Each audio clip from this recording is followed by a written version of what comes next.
All right, guys, it's almost time for the draft. We're just about there. And so we thought we'd do a Let's Talk Broncos mailbag. I'm Bree Maestas here with Zach Sears, Joey Richards. Guys, how are you? Bree, I am doing fantastic today. Again, Nuggets are past it. We can finally. I slept comfortable at night for the first time in a while. I don't know if you guys picked this up, but the city of Denver just felt better without Karl Anthony Towns and Rudy Gobert in it. So we sent them up out of here. It feels great. Don't be shocked if we have like a snowstorm or something happen because Chris Paul is coming to town. So that's it. We went. We got them away, but Chris Paul's back. So.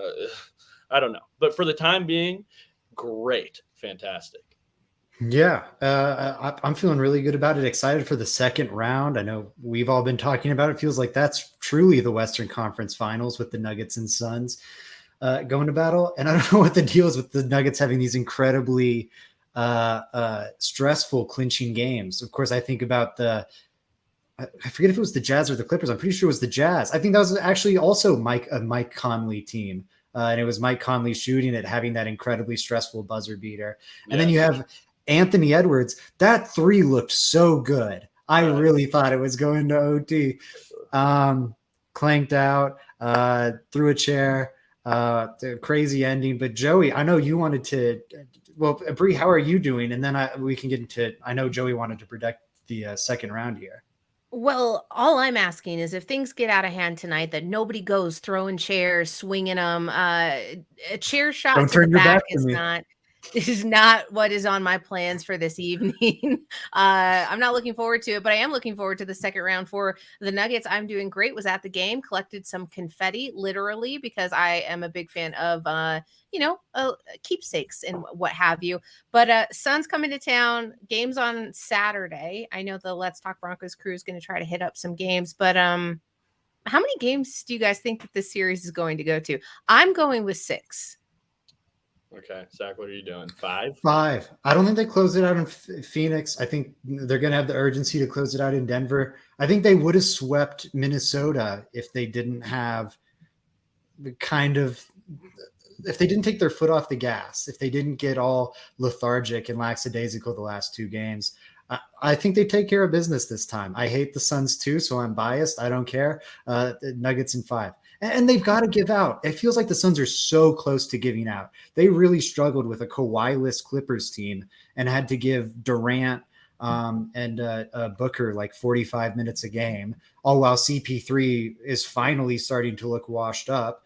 I don't know. I think they buckle. I think Nuggets in 5. Damn. We call it vintage CP3. Joey, what's your series prediction? Bree, I think is going to go longer than that. I got Nuggets in 7. I'm not picking against the Nuggets, but I will say if there's a matchup that will give the Nuggets issues, it's going to be this one. It's going to be a high-scoring series. You saw it with all the pick and rolls with AE. They could not stop him. They could not stop it in that. And what does the Suns do best with Devin Booker and Kevin Durant and Chris Paul? They're just going to spam pick and rolls the entire game with those 3 guys. So I think it's a tough matchup for the Nuggets, but ultimately I also think it's a tough matchup for the Suns. No one can guard anybody. So I'm picking Nuggets in 7. All right. Well, we are the Broncos. Certified hater. We are a Broncos podcast, so if you want the hard-hitting Nuggets action, go on over to Mile High Sports and search Ryan Blackburn's work for the Denver Nuggets. He has the pickaxe and roll. You're going to want to tune into that all series long. I know he's dropping an episode this evening for his outlook on the series, but let's jump right into it so we can get on to the Broncos mailbag drafts tomorrow. Guys, there's a couple questions out there. Paul asks, heard New England offer is on the table for a 2nd and 4th for Jeudy. If, not saying we should, who would you target at 46? Okay. Zach, go ahead. I want to hear your take on this. I haven't had nearly as many draft back and forth with you, so I'm interested, as I usually do. So I'm interested in your take here. Yeah, I'm late to the party here, but happy to be here. Ooh, I pulled up Dane Brugler's mock draft just to get an idea of range, who might be on the board at 46. Obviously, this isn't gospel, but I'll give you some names here.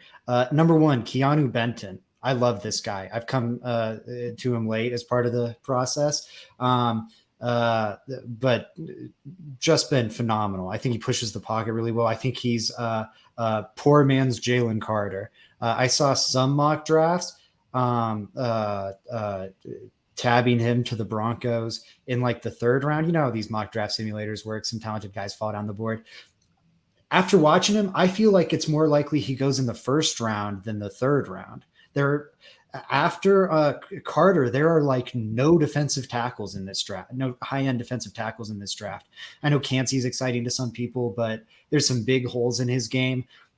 Keanu Benton is a really complete defensive tackle with exciting pass rush upside. He was even more productive than Jalen Carter as a college player. And he doesn't have the character red flags.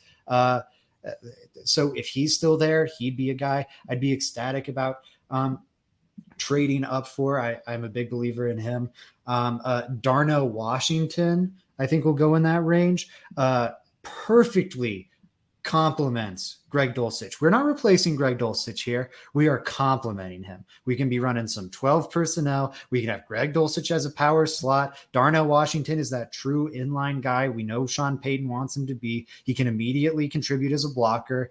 Even if I don't think he's quite like the sixth tackle pro ready blocker that he's kind of been hyped up to be, I do think there's more room for growth there.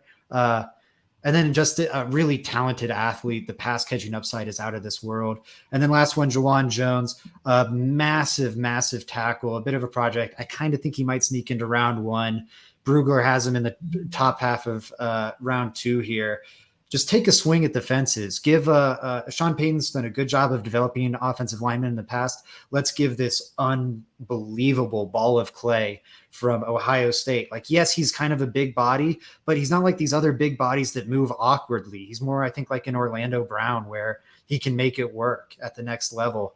Yeah, I'd love to go for that one. Those would be my three. Well, I have a question and a follow-up, and I'm going to ask Joey to answer this for me. With Benton, you're looking for, a defensive player who's going to be able to contribute both on passing downs and a little bit of run blocking there. What is your big concern with what the Denver's defense has going on right now, and how does he supplement that? I think Zach kind of nailed it. Like the depth in that interior defensive line, Bree, is just not looking good. That's pretty much the end of the day. Like, you got rid of Deshaun Williams, and nobody has come in and replaced him. Nobody. So Benton would really solve that early, and then you would also have a guy that could potentially start for you one day. So I like that one. Benton is a player that, going into the season, he had a lot of concerns about can he get after the quarterback, and he kind of answered it this year and said, yes, I can. He's still a work in progress there, but there are those flashes. It's like, yes, he could do it. He could do it with the right coaching. So, yeah, I really like that one. For me, though, I have to go with my guy. I've been banging this drum the entire season. I like Cedric Tillman, and I don't give a damn what the Twitter people think. If they want to tweet me at JR Drafts, let me know about it. I have Cedric Tillman in my top 3 wide receivers. I don't care. I do not care at all. If Cedric Tillman was available there, I would take him, especially if those guys are one of those wide receivers that we have are going to get traded. I love the player there. Can you give me a current player comp for Cedric's abilities right now? Cedric Tillman? Yeah, I think, Bree, he could – it's kind of hard. So I think that he's he's like Courtland Sutton. He's a big body X-type wide receiver, but I think he's better at getting downfield. I think he's a better vertical threat. I think he has more nuance to the position, just going straight and winning deep. So I think that Cedric Tillman it's hard for me to exactly put a name on it. I don't have one, but that's the type of player, I guess, if you're looking for what he does well. You're on mute, Zach. Is that too much of a hat on a hat? I mean, What do you mean? If we're trading Jerry Jeudy and, you're adding someone else to that wide receiver room, do you want a guy that comps best to being another Courtland Sutton? I guess would be my thing. Cause I agree that I like Cedric Tillman, I think, more than consensus. And I think that'd be a fine spot for him to go in the draft. But if you're trading Jerry Jeudy and adding Cedric Tillman to that room, I wonder if that's too much saying.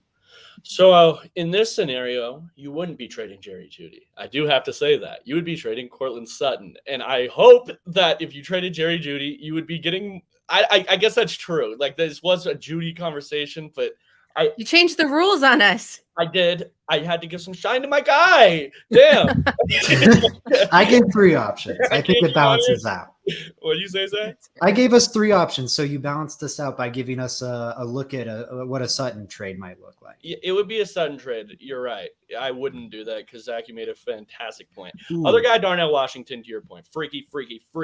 Best blocking tight end in the draft. Reminds me of Mercedes Lewis, Bree, if you're looking for a pre. That's a good comp. I like it. How about this one as a possible Jeudy replacement? Jeudy, we saw kind of thrive in that X role last year, and this guy's a pure slot only. Write it in pen, write it in all caps, because he is a tiny. He might be smaller than Bree. Josh Downs, the wide receiver out of North Carolina. I'm not a big fan of him, but I think he is a guy who's going to go in this range and could replace some of that route running ability that Jerry Jeudy has. He's definitely a different type of receiver, though. I think what's most impressive about him is he's this smaller framed guy that always comes down with the difficult catches, that always comes down with the contested catches. I don't know how that'll translate to the next level, but he's an exciting player. Yeah. Just draft It's not the somebody size good. that matters.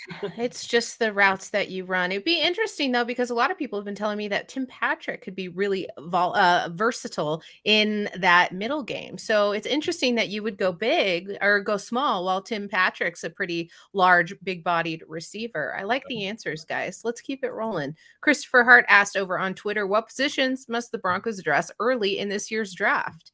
Well, obviously, it's not going to be super early in the draft, but there is a potential they could trade up. What are you guys looking for early in the draft from the Broncos? I'm not looking at them moving up. Down, possibly.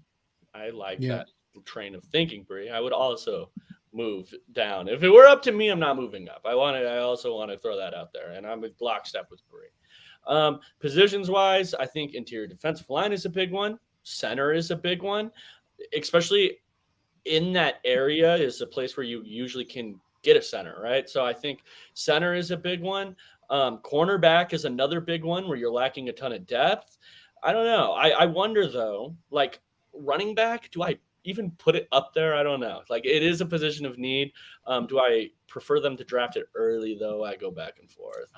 Man, so Joey and I hard disagree here. I am all for them drafting a running back with their first pick. All for it. That's where you're going to find the best player at pick 67. When you look at how insane this running back class is, we talk about taking best player available.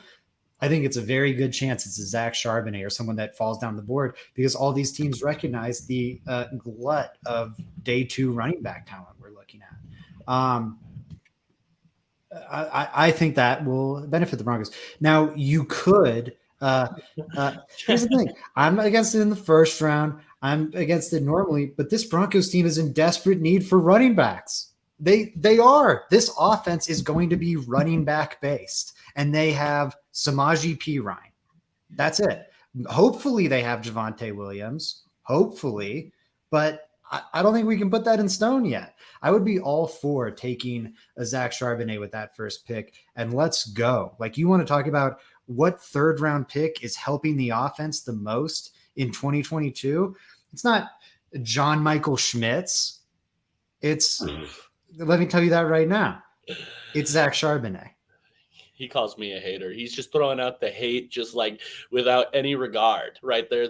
Hey, John. He didn't care about your feelings. Yeah, now that interview's out the window. I'd trade up for John Michael Schmitz, but I'm telling you, like, if I'm picking, I'm happy.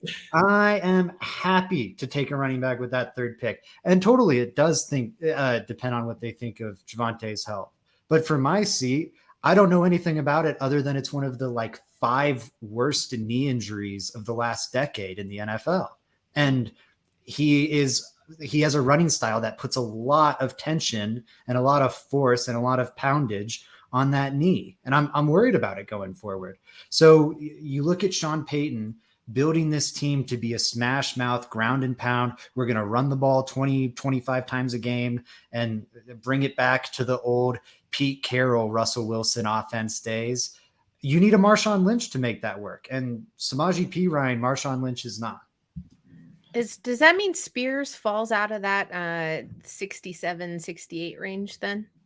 I think that there's a possibility he's there, Bree, and if he's there, he's a really good option. I like that you highlighted him because just Spears is a really good player, completely different than the guy Zach was talking about in Charbonnet. Yeah. Different type of running back, but a really good pass catcher out of the backfield. Is versatile. You can ask him to do multiple things on the field while also being explosive, which is a big thing the Broncos need, right? I think we all here would agree with hey, the Broncos need some explosiveness out there.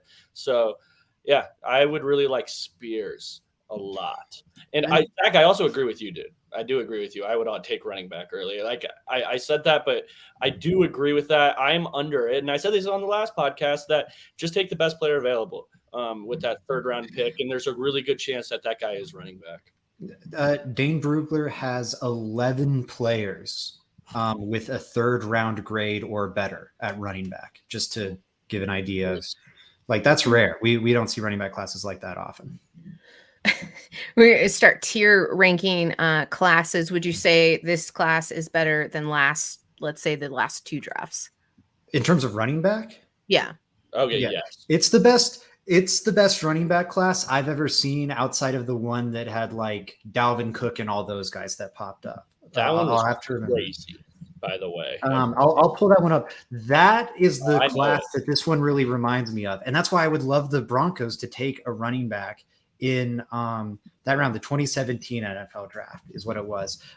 Had insane running back. Christian McCaffrey, Leonard Fournette was in that, Dalvin Cook, Joe Mixon, and it went deep. There's even more guys into the second. Marlon Mack, Jamal Williams, Tariq Cohen, Samaje Perine, Alvin Kamara, Kareem Hunt, Deontay Foreman, James Conner. I'm trying to see if there's any other big names. Aaron Jones was in that draft. Yeah, that's really the interesting ones. This class is very reminiscent of that 2017 one, just in terms of running back to me. So no shortage of tight ends, no shortage of running backs, both of which the Broncos could be looking at. That seems to actually fare pretty well with the Broncos not picking until the 3rd round. I think that either way, George Paton has a really good chance of isolating the needs of this Denver Broncos offense and attacking it full force. So I'm not going to get my hopes up, but I am probably a little more optimistic than the both of you. I like those answers, though. Did anyone else have any positions? Okay, perfect. And maybe tight end. I do have to say that.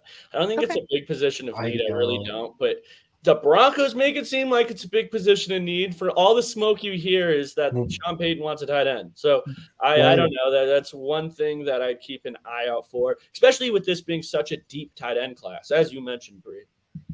And then wide receiver, too. If you trade Jeudy or whatever, or Sutton, to definitely circle back there. Maybe even a speed guy to fill in that role in the offense. I have a follow-up question to that, but I'll save it for the chat. Another LTB mailbag question. Oh, it's me. What will the biggest surprise from the first night of the draft be? Does it have to? I don't think it has to necessarily be Broncos related either, but is there going to be a shock to the system here?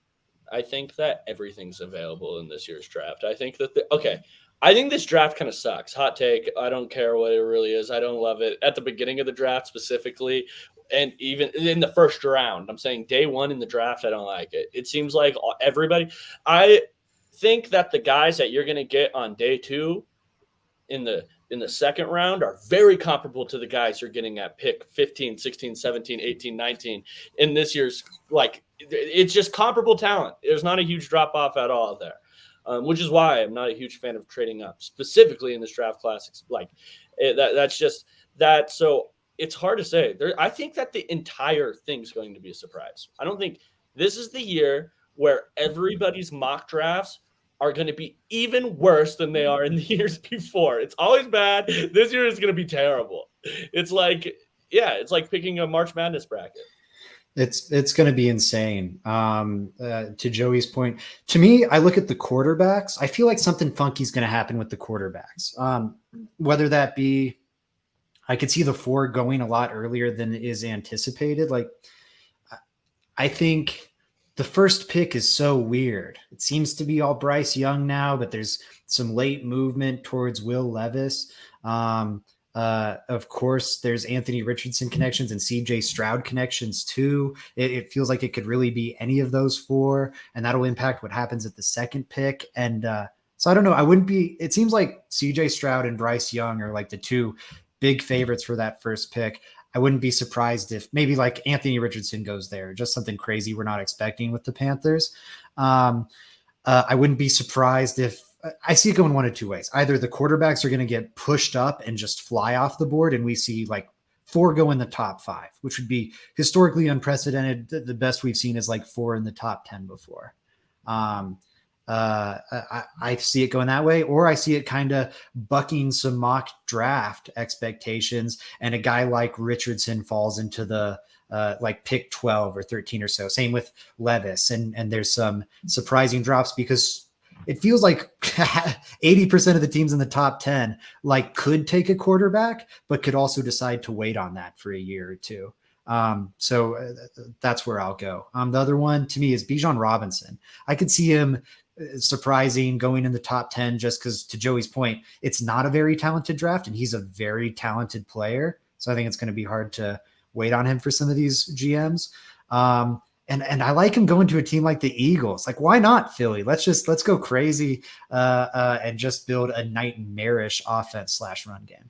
Okay. Because I don't want to cheer for the Eagles, but do we know if anybody attended those quarterbacks' birthday parties? Sorry, had to do it. It's draft day. It's draft day, so that's what I've been doing. Joey, go ahead. Can I add on to that? You mentioned the quarterback with the birthday. Who like did anyone attend their birthday party? CJ Stroud has a lot of stuff going on, and I'm curious if you guys. If you were drafting somebody, how much does this matter to you? That the testing result thing where it was just a test and he came out and was like, I play ball. No, I don't do tests. I can understand how it works for both. Because I think the way that you answer things, and I can understand where you think I'm just a football player, but a lot of the time, personality, character issues, it kind of points to a certain direction. It's all about how the general manager feels about that kind of a response. I know that some people won't care. I don't know what I would do in that position, but it's an interesting thing to give to the world right before the draft happens. It's just an interesting choice of words. And it is line season as well. Like I could see someone. Those are facts, but I could see somebody, Bree, pushing it out to the media and making it known. Like, you know what I mean? And being like, hey, I want CJ Stroud to fall to me in the draft. Let's push out this and make sure it gets its day of light. He skipped that Manning passing academy, ghosted the Mannings. Like, I'm going to do all of this all at once. Here you go, media.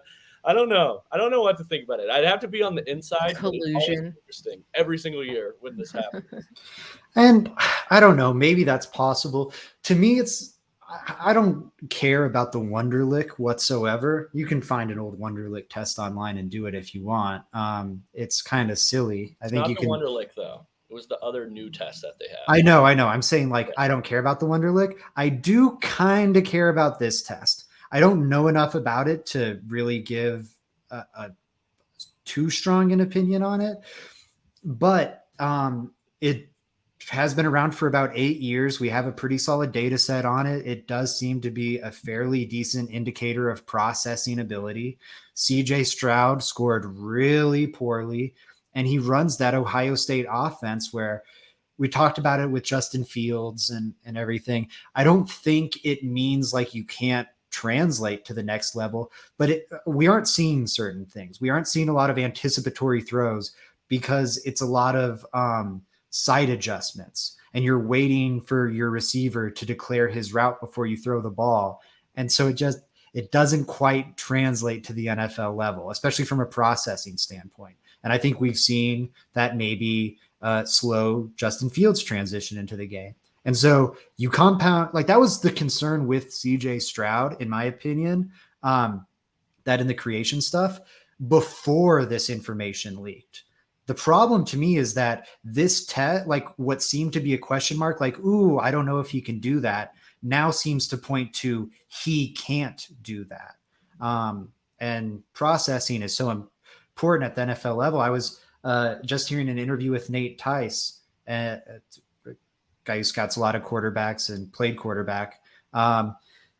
And he said he thinks the number one indicator for a guy that'll bust at the next level is someone who can't process.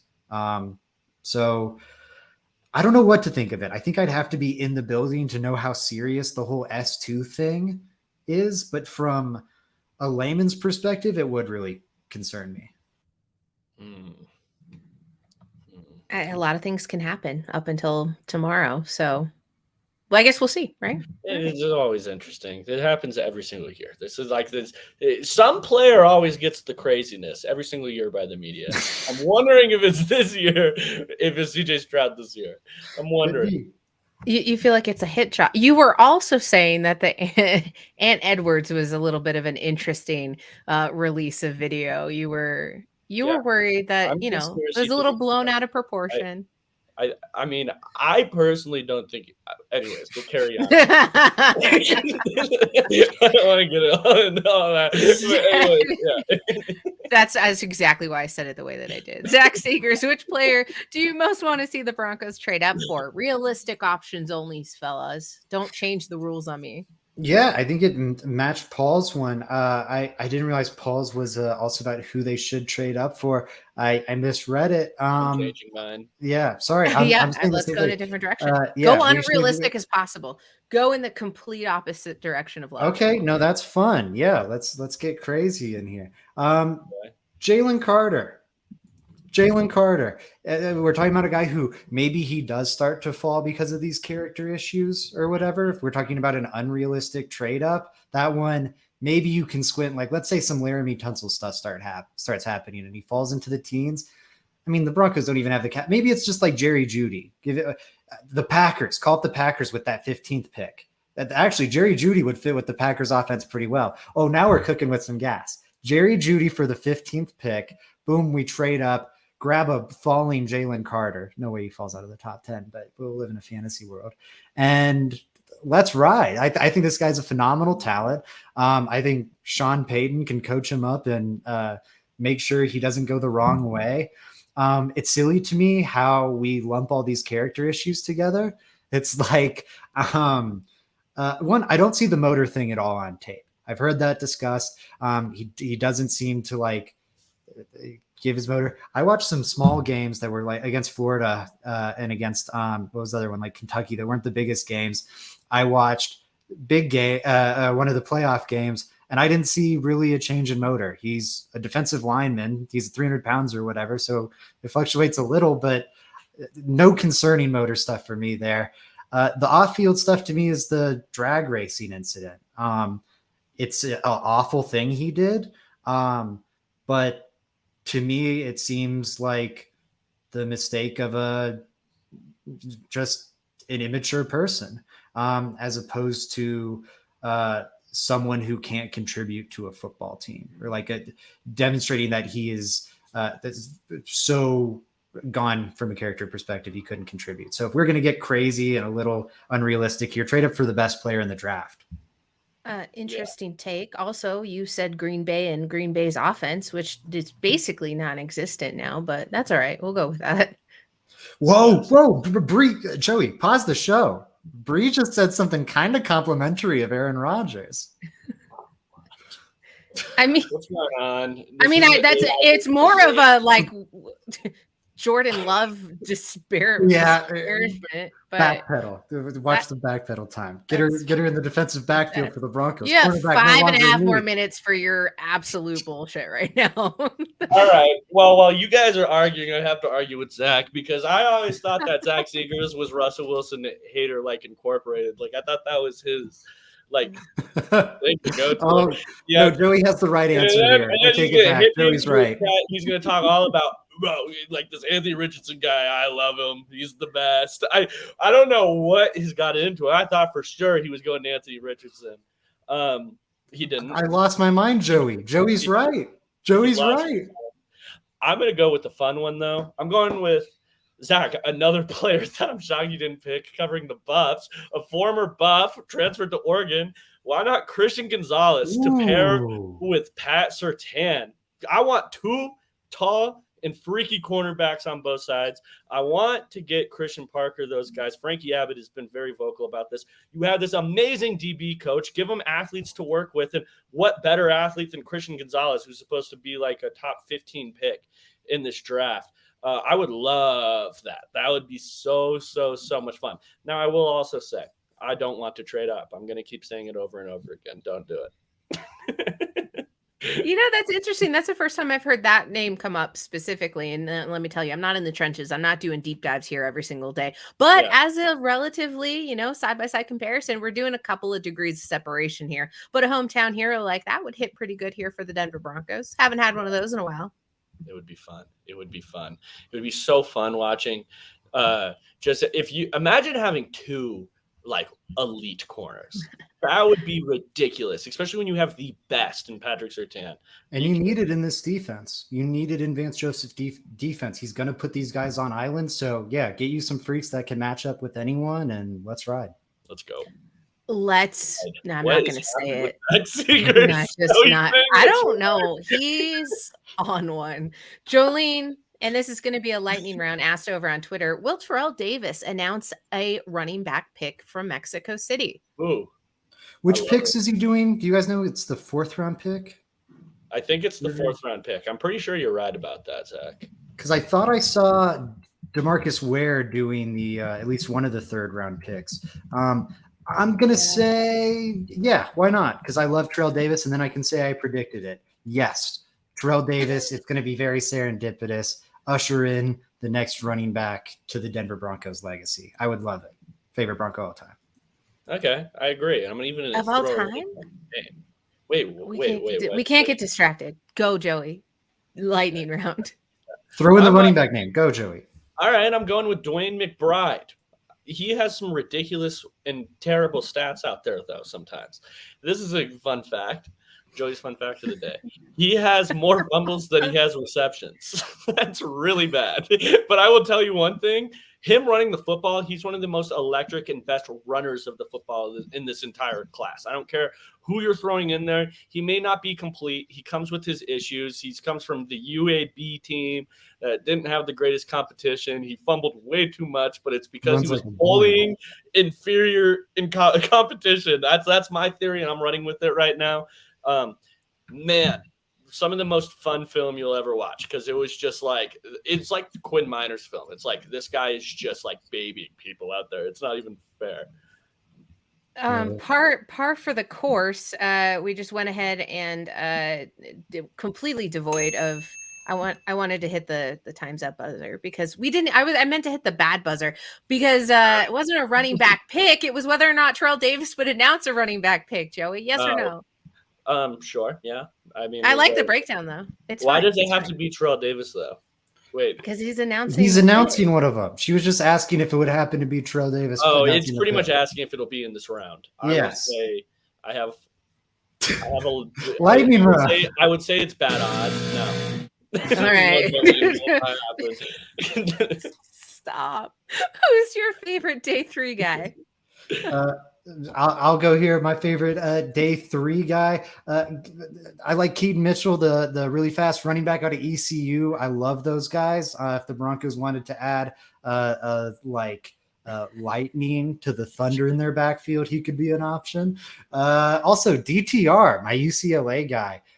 Played a lot of football. I didn't like him when I was just watching him as a fan. But going back and watching the tape, I get it. I think he's progressed a good bit. I like the athletic traits. I think there's actually something you could develop there. Mid-round developmental quarterbacks never work out. DTR is a guy I could see working out. He's a day 3 quarterback I really like, and those are few and far between. Guys, I am so lost. I thought we were still on running backs, and Zach's talking about DTR. I'm like, that's disrespectful. I can't believe Joey, who is your favorite day 3 player on the screen? I was like, that's so disrespectful. I had to reread that. Joey, it's the lightning round, man. I have Dwayne McBride. That's what I said. I thought we were doing that. I have him flipped. Dwayne McBride. Damn. Oh my God. How many picks do you think the Broncos end up with by the end of the draft? 7. That is the fewest. I was going to go 7 too. That's the fewest George Payton has ever had. And it's going to be hard to add a ton more. Also, I think they'll be a hair aggressive because Sean Payton's aggressive. So 7. I'm going to go with 7 as well. I want some unity part of this team. We are all in agreement. That's a first, I think, ever. It's time for everyone's favorite part of the day. It's Joe's question of the day. Woo! It is everybody's favorite segment of the day. You guys did a good job, but it is everybody's favorite segment of the day. What do you guys think Patrick Surtain's – I'm on like a Madden rating run right now. What do you guys think Patrick Surtain's rookie, since we're going into the draft, rookie Madden rating was? And I will give you a hint. It's in the 70s. 77. Bree's closest. It is 76. Damn. Patrick Surtain had a 76 overall. He had like a 91 speed and 91 acceleration, but they said he couldn't cover. So, yeah, that's what Madden said about that. Nice job there, Madden Raiders. Guys, where can everybody find your stuff? Yeah, everybody. Follow the Let's Talk Broncos YouTube, please. That's what I want you to do. I'm not even going to highlight anything that I want. That's how bad I want you to follow the Let's Talk Broncos YouTube. I want you to subscribe to it immediately if you're not. How about that? For real. We have some exciting stuff coming out on the LTB YouTube. Some changes and whatever. You've got to find it over there. So go. Just search Let's Talk Broncos on YouTube. It comes up so easy. You don't even have to go. Just search it in Google. Let's Talk Broncos space YouTube pops right up. The link is probably even findable on our Twitter or wherever you're watching this. Go do that. It's going to be some really cool stuff. I'm trying to think what else. Yeah, just stay tuned. We're going to have all your draft recap info up ASAP. I might even just hop on solo or try and grab Frankie or Joey or something to get you guys like an immediate night of recap or something. So make sure you're watching your podcast feed. Joey.